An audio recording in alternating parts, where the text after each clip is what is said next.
She's so rotten, she wants migrants picking cotton. We present to you Democratic Congresswoman Jasmine Crockett, who made this shocking argument why America needs immigrants. Roll it, Alfred. So I had to go around the country and educate people about what immigrants do for this country, or the fact that we are a country of immigrants. Right. The fact is, ain't none of y'all trying to go and farm right now. Okay, so I'm lying. Raise your hands. When the wheels fall off. You're not. We done picking cotton. We are. You can't pay us enough to find a plantation. Tyrus, I go to you for no particular reason. There's nothing worth tuning in for until Jasmine Crockett walks into a verbal brawl with Gutfeld and Tyrus. What happens next isn't a debate, it's a dismantling. Crockett arrives armed with a recycled slogan and an inflated sense of confidence. Within minutes, her logic vanishes like it joined witness protection. Gutfeld delivers sarcasm like a sledgehammer. Tyrus hurls punchlines like bricks. And Crockett ends up looking like she wandered into a roast, thinking it was a policy roundtable. What sparked the chaos? Why can't people stop replaying it? Buckle up, you're not ready, but you'll press play anyway. From there, Gutfeld. I'm going to explain to you what happened. Okay. Same thing that happened on this show. Yes. She got the job. That was the get the job voice. Remember when I first met you? Good evening, Gutfeld. Yes. Nice to meet you. It's a real pleasure to be here. Oh, cool. Once I got the job, what it is, let's crack jokes. That's all it is. That's all it is. Jasmine Crockett. Her name sounds like she should be leading an 80s action squad. Instead, she's clumsily navigating political chess with a splintered pawn. With a name that bold, you expect fire, finesse, at least some presence. Instead, just loops of tired buzzwords and finger-pointing that feels like she's still figuring out how to unmute herself in a Zoom call. Jasmine Crockett still conceals the meaning of Hot Wheels. The Texas Congresswoman still won't apologize over making fun of Texas Governor Abbott's disability. Here's what she said that kicked it off. We in these hot-ass Texas streets, honey. Y'all know we got Governor Hot Wheels down there. Come on now. Whoa. And the only thing hot about him is that he is a hot-ass mess, honey. So, Now she claims that she wasn't talking about Abbott's wheelchair at all. Yet she's mentioned Abbott's wheels before. In 2022, she posted Beto's rolling around the state. Where's Abbott rolling? Crockett's political rise came faster than a viral TikTok dance and had about the same staying power. She knows how to show up and strike a pose, but dig into her record and it's less trailblazer, more seat filler. If her career were a Netflix show, it'd be one of those binge regrets flashy promos, but no real payoff. All branding, no backbone. To get the job, you gotta leave the Negro at home and do the what it is afternoon, and then once you get in, you can say whatever you want to say. Listen, everyone talks different with their crew and their people. Everyone has a different way of talking when they're with other people or whatever. She's too comfortable, and she thinks she's clever when she does that. But here's the cold part. Somebody's writing that for her. Yeah. That's why she had to remember and look back, because apparently Hot Wheels she thought was going to be someone thought it was a wonderful joke and it was going to do well. So she set it up, but she doesn't read good because she's like, and this, and then she said the Hot Wheels, and as soon as she said it, it didn't get the reaction that she. Her take on law and order. The usual, tough on crime but let's change what counts as crime. It boils down to, I want to sound bold without doing the hard stuff. It's performative politics at its peak, like trying to give yourself a pat on the back while handing someone else the arm. Allies scratch their heads, critics shake theirs, and no one knows what she's actually saying. we done picking cotton. We are. You can't pay us enough to find a plantation. Tyrus, I go to you for no particular reason. Is she making any point there?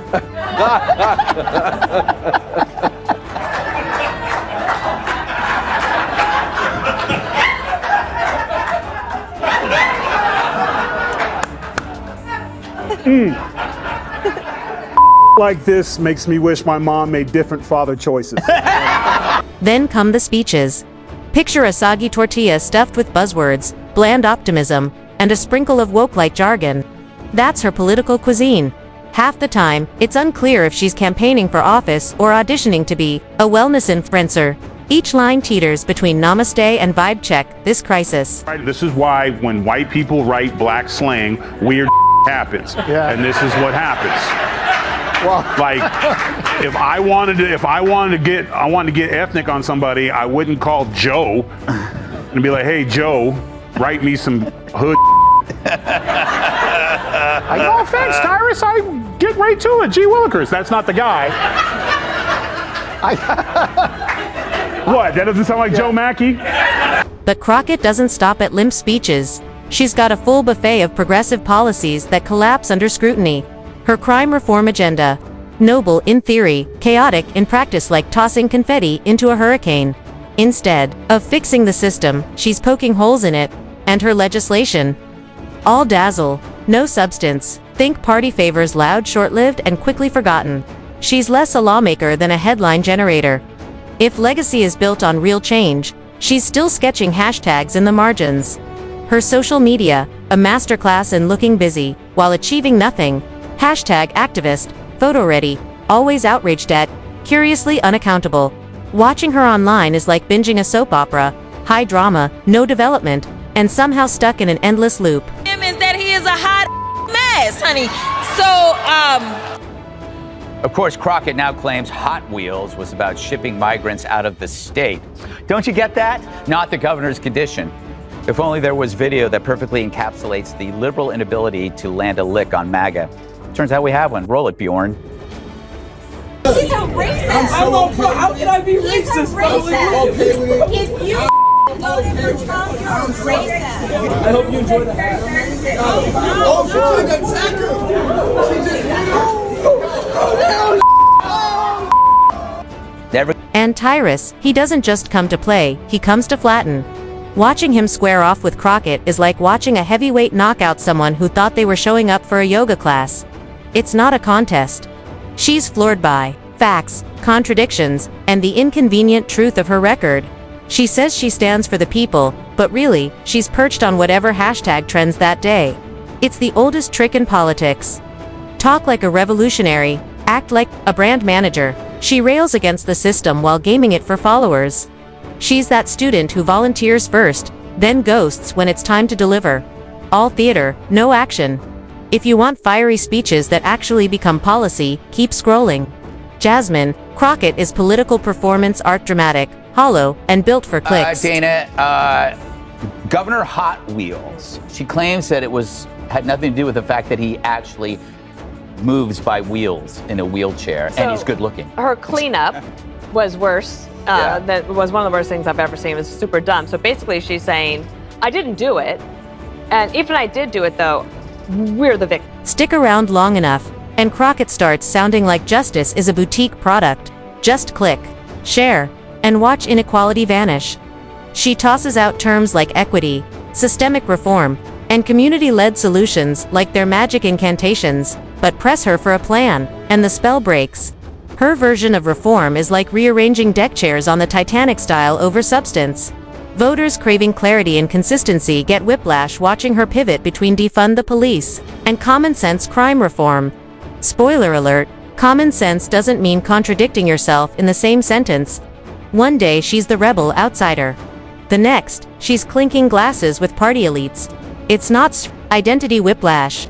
Her messaging feels like a Rubik's Cube in the dark, unsolvable and frustrating by design. Jasmine Crockett's got another hot take. No blacks and whites on a wedding cake. The Democrats' new chosen one, Jasmine Crockett, is in the news again for an old clip where she attacked Florida Rep Byron Donalds for marrying a white woman. Roll it, Bertha. Or literally, it's because you married a white woman and so you think that whitewashed you. That's not very woke, is? Her policy proposals read like a BuzzFeed quiz. What kind of progressive are you? Only without a single option that leads to real governance. Her juvenile justice plans. Compassionate at a glance, clueless in execution. It's like slapping a sticker on a broken car and calling it an upgrade. Sure, her speeches sound polished. Think TED Talk remix with dramatic pauses and zero substance. There's passion, yes, but it's the kind that fits on a bumper sticker, not into a legislative framework. Her rhetoric screams motivational poster until you realize the slogan's bigger than the plan. And when it comes to actually serving her district, that's where the gloss fades. While she's trending online, local concerns sit on mute. People want solutions, not retweets.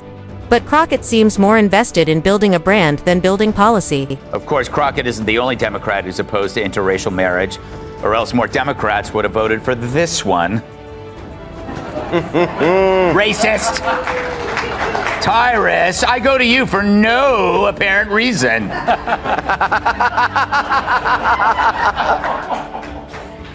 Do you have an opinion on this? Or should I move on to somebody? No, I just... It has to come from me. Yes. Okay. None of y'all are qualified. Not just for one thing, I'm mad at Charmaine the guy because he should have kicked her out. See, the problem is that we are allowing our own culture to be openly racist and get away with it. Now, if a white person is offended by that, and they should be. Now, Crockett's not alone in making questionable calls. Plenty of Democrats play fast and loose with priorities. But when it comes to education and economics, you'd expect firmer footing. Instead, it's more slogans over solutions. She sounds like she's auditioning for most inspirational, rather than most effective. Her speeches are a frothy mix of buzzwords, vague hope, and a splash of "we'll get back to you." She throws around terms like intersectionality and empowerment with flair, but ask for a roadmap and you're handed lukewarm ambiguity. And yet, she holds her seat and her spotlight. That's the irony of modern politics. Volume often trumps vision. Crockett has mastered the optics. Unfortunately, voters deserve outcomes, not engagement metrics. They say something, it's like it's not the same thing. But if you say that, and another brother looks at you and goes, "Man, you wrong for that, and I don't want you on my show. Get the hell out." Because I'm telling you right now, if I was not on the show, which happens sometimes, and someone was sitting in his chair and he was complaining about black men this and black that, and they shouldn't be here, and you know what happens when a white woman marries a black guy, you would not have seen that guy in the next segment. He would have kicked his ass off, because you're not going to talk about somebody that I care about like that, or another person like that. That's the problem. Meanwhile, Tyrus and Gutfeld come armed with receipts. Watching them dismantle her arguments is like watching a magician exposed mid-trick pull back the curtain. And there's not much there. They unpack her policy ideas with precision, showing how her public safety proposals puzzle even the experts, and how her reforms read like they were brainstormed during a social media strategy session. When accountability calls, Crockett turns into a political Houdini, dodging, deflecting, and protecting the brand at all costs. Her persona, all gloss, no grit. She promises transformation, but delivers static. She speaks the language of progress, but forgets the architecture. It's all noise. No notes, ambition with no aim. Yeah. So at some point, and listen, I have been with every shade of woman on the planet. I started out black, and then I went Pacific Islander, Asian, had a little Hispanic phase, and then I ran out of to do and ended up with a white one. That's just how it happened. But I'm telling you, they all bitch the same, they all take your money the same, they all don't sleep with you all the time the same, and they all leave you the same. And that's why, when Gutfeld and Tyrus go after her, it's more than spectacle, it's overdue. Real progress doesn't come wrapped in hashtags or filtered photos. It comes from grit, policy, and results. Crockett, she's still stuck in draft mode, rehearsing sound bites while the rest of us wait for leadership. She's a political influencer in an era that desperately needs actual impact. And while she scripts the next viral moment, the public gets stuck watching a never reality show. All drama, zero resolution. And that's not just a Jasmine Crockett problem. That's the politics problem.